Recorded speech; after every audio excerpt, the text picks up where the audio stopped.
สบายดีเนาะมื้อนี้จะมีอันหูเกี่ยวกับการแต้มAnimate นะเป็นการ์ตูนอยู่ในโปรแกรม Animate 3D นะโปรแกรม Adobe Animate ก่อนอื่นเบิดเนาะก็ให้เราสร้างโปรเจกต์ขึ้นมาเนาะสร้างโปรเจกต์ใหม่ขึ้นมาก่อนสังเกตเบิ่งส่วนของขวามือเนาะจะเป็นส่วนของเครื่องมืออ่าส่วนเครื่องมือเนาะอันนี้ก็เป็นส่วนปรับมุมโค้งของอ็อบเจกต์อย่างต่างๆก่อนอื่นไปทำมาแต้มหน้าก่อนแต้มหน้ากันก็แล้วกันเนาะฮะต่อมาจะมาแต้มเป็นตาเนาะแต้มตาเดี๋ยวซูมเข้ามาหนึ่งซูมกับคลิกคือกับโทรศัพท์แล้วเนาะCtrl Alternate แล้วก็เลื่อนเมาส์อยู่นั่นเนาะเลื่อนเมาส์เลยอันแต้มตานะเดี๋ยวมาแต้มใจตากันแล้วกันใจตาใส่เป็นสีขาวซูมขึ้นมาประมาณนี้นี่คือใจตาเนาะถ้าต้องการ copy เนาะคลิกเลือก2 object เนาะแล้วก็คลิก Ctrl Alternate กับย้ายมาเลยนะประมาณนี้ได้เป็นตาละต่อมาเราจะมาแต้มเป็นปากนะแต้มเป็นหัวปากเลือกเป็นโทนสีแดงกันละกันถ้าใครเคยใช้Photoshop เนาะแล้วก็ Illustrator กับโบยากเนาะโปรแกรมเนาะใช้ง่ายๆเลยแต่ถ้าใครยังไม่พื้นฐานก็ต้องได้ศึกษาหลายเติบเนาะดับเบิลคลิกเดี๋ยวตัดออกส่วนต่างๆเนาะเราอยากเลือกแล้วปุ๊บก็กด delete อยู่คีย์บอร์ดเลยอันนี้เป็นหิมศพเบื้องถึงสีขาวนะวันนี้ใช้หิมศพเบื้องลุ่มให้สีมันเข้มอีกนิดนึงเนาะอันนี้เลือกสีเข้มลงหน่อยนึง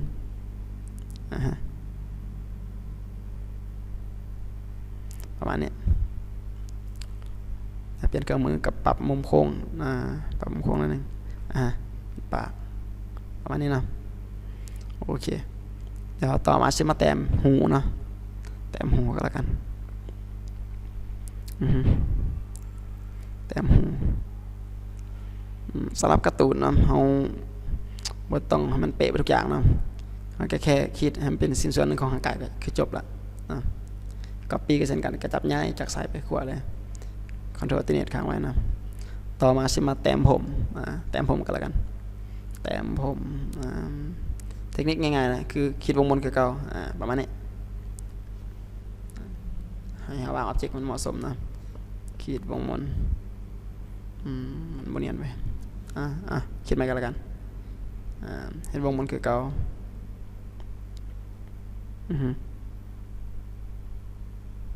เดี๋ยวมันคลิกเนาะเดี๋ยวมันคลิกเทคนิคเก่าเลยตัดออกเนาะเลือกโอเคกด delete คีย์บอร์ดตอนนี้ก็เป็นผมแล้วนะคล้ายๆมีผมละเนี่ยปรับขนาดมันบาลานซ์กันนะเนี่ยเปลี่ยนเป็นสีดำนี่ป่ะเปลี่ยนสีดำก็แล้วกันเนาะใส่สีดำโอเค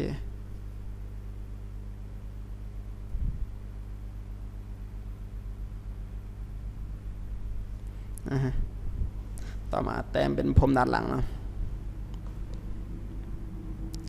Center back เสือกเป็นอะไร Center back โอเคเป็นด้านหลังละ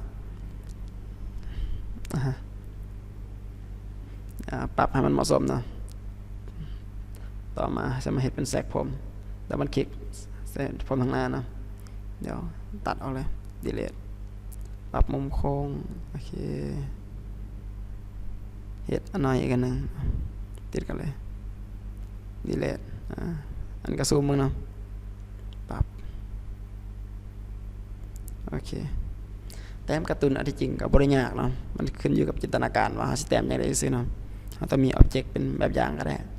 เนาะ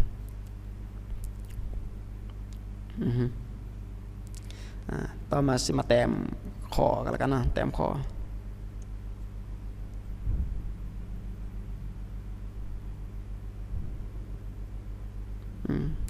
ยาวกันเลยป่ะเซนทูแบ็กให้คอมต้องไปอยู่กันกองเลเยอร์ของเป็นค้างนะเขินนะปรับอีกนิดนึงโอเคแล้วบันคลิกนะเอาเซตเป็นเงาขอเทคนิคเก่าขีดเสร็จเลยบอแมนคลิกผิดนะคลิก Pixel Layer กันแล้วกันจะเป็นเงาเนาะกับเทคนิคเก่า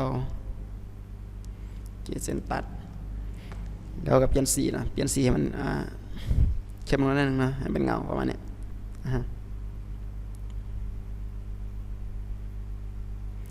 โอเค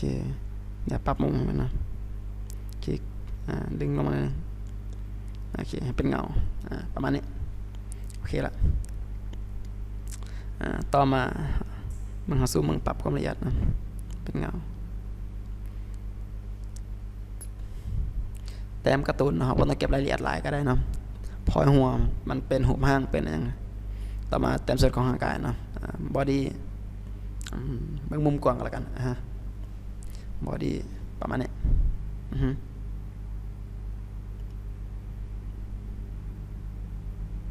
โอเค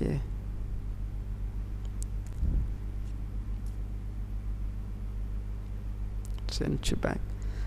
เดี๋ยวมาแต้มเสื้อนะแบบนี้แต้มเสื้อของการ์ตูน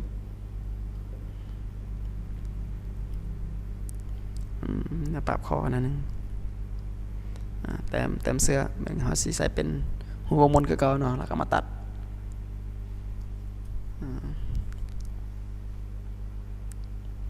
ประมาณนี้ดีป่ะใส่สีฟ้ากันแล้วกันสีฟ้าดับเบิลคลิกเลยอันนี้เป็นเสื้อลบออกเลือกแล้วก็ลบออกเลยเดี๋ยวให้เสื้อไปทางหลังนะ send to back เสื้อด้านหลังละวันนี้ตัวทางหน้าเนาะเปลี่ยนสีกันนะใส่เป็นสีฟ้าแต่สีมันจางกดไอ้ทางหลังหน่อยนึงโอเคประมาณนี้สังเกตเสื้อมันตัวน้อยนะเดี๋ยวเอามาแปลงแขนเสื้ออีกนิดนึงกันแปลงอีกนิดนึงประมาณนี้โอเค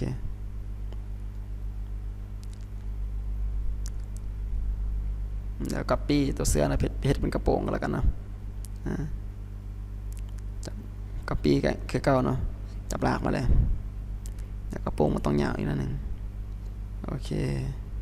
ใหญ่อีกนิดนึง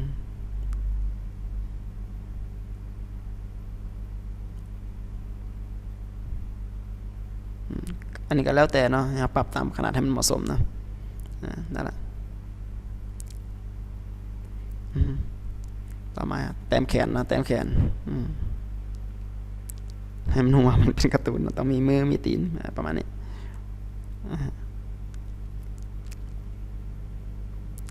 เราต้องเบิ่งให้มันบาลานซ์กันแขนตัวลงนิดนึงโอเคเดี๋ยวเราจะมาแต้มมือนะเห็ดปุ่มๆแบบนี้เลยก็ได้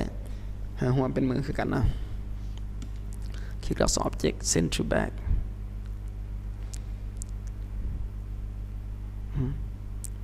อะไร send to back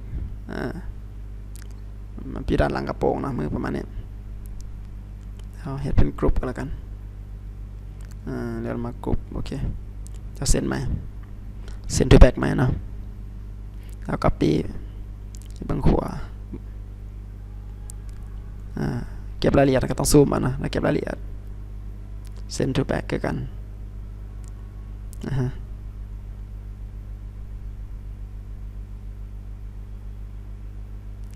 ต่อมาสิมาแต้มเป็นขาเนาะแต้มขาการ์ตูน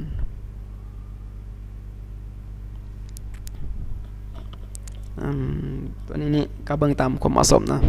มาสแตมยังไงวะใส่สียังดีโอเค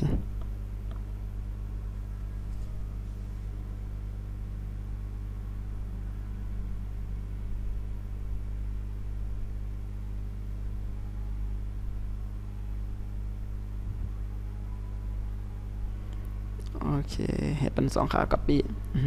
ทางหน้านะฮะจะเป็นสีน้อยนึงให้มันจางเข้าทางหลังนะทางหลังสีเข้มๆคล้ายๆเป็นมุมแสงเนาะตีนะตีแบบมันอยู่เสลี่ยงกันเนาะแบบมันบังกันทางหน้าให้มันสีมันจางขึ้นนิดนึงปรับขนาดให้มันใหญ่นิดนึงให้มันบาลานซ์เนาะเดี๋ยวเก็บความละเอียดต้อง ซูมเนาะอย่างเดียวซูมอย่างเดียวโอเคมันเช็ดเป็นเงาเนาะเป็นเงาเทคนิคเก่าเลยเปลี่ยนสีเห็ดเข้มลงนิดนึงประมาณนี้ตัวนี้คือกันเนาะ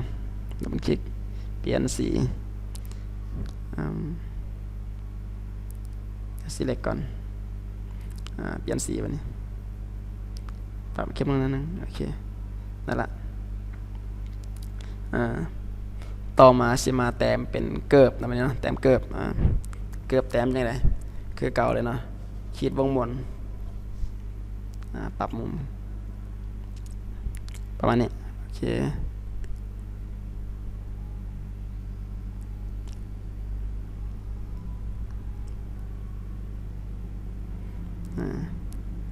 หลังจากปรับดับเบิลคลิกเนาะเทคนิคเก่าเลยตัดออกลบออกเลยโอเคเดี๋ยวมาแต้มเป็นหัวเกิบแต้มจะไรง่ายๆคือเก่าเนาะเทคนิคบล็อกสี่เหลี่ยมวงบนตัดกันกระจบการ์ตูนเนาะเอาไม่ต้องไปเน้นอย่างไรเนาะก็คือเน้นหัวนี่มันคือการ์ตูนเว้ยมันเป็นหัวการ์ตูนประมาณนี้คือจบละย้ายซ้ายมือเนาะตัวนี้ copy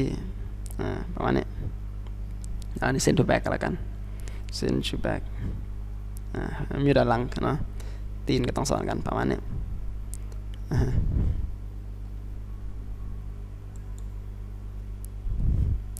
โอเคอันนี้เป็นเกิบนะจะปรับแต่งนิดนึง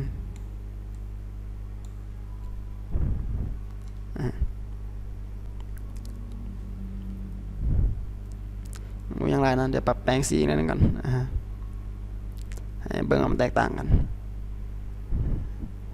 โอเควันนี้แต้มเป็น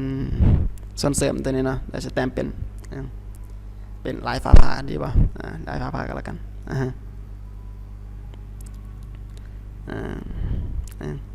เลือกเครื่องมือเนาะเดี๋ยวจับ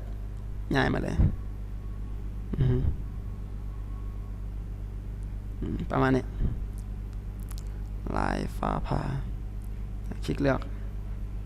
copyนั่นแหละเนาะจับง่ายๆจับลากง่ายเลยโอเคตอนนี้ก็จับซูมออกมาได้ละประมาณนี้เนาะก็บ่ได้หลายเนาะ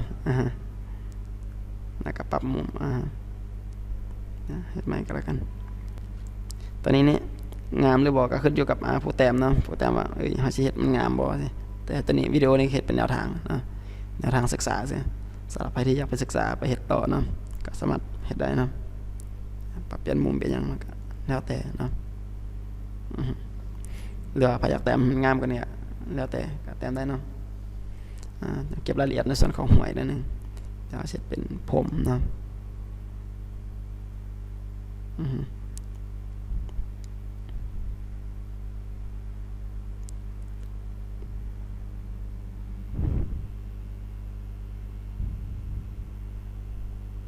ปรับมุมแบบนั้นนิดนึง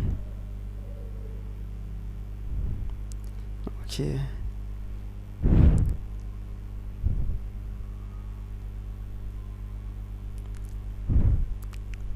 สำหรับตัววิดีโอตัวนี้เนาะก็จะมีอยู่ประมาณนี้เนาะส่วนที่เหลือก็ให้ผู้ใช้งานนะปรับไปแต่งเองก็ลองเรียนใส่เครื่องมือมึงหน่อยนี่คือเป็นวิดีโอแรกเนาะที่ว่าวิธีการนำใส่โปรแกรม Adobe เนาะก็เรียนใส่เองเนาะแล้ววิดีโอนี้ก็จะมีประมาณนี้ก็จบไปแล้วนี้เนาะ